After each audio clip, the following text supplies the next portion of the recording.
Your Zotero library does not have to be visible for you to save content. Just make sure the program window is running in the background. When you are ready to save items to your library, locate the Zotero icon in your web browser's toolbar. In this case, it is a manila folder.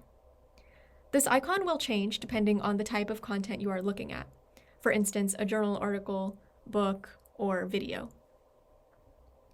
When you're ready, click on the icon. You'll notice a Zotero item selector pops up. Here you may select multiple items at once or open one at a time. Zotero will show you what it is adding and where it is being saved, in this case to My Library. You may choose among different folders here. When you open your library, you'll see that Zotero has captured the citation information for each item. It will also download PDFs when available.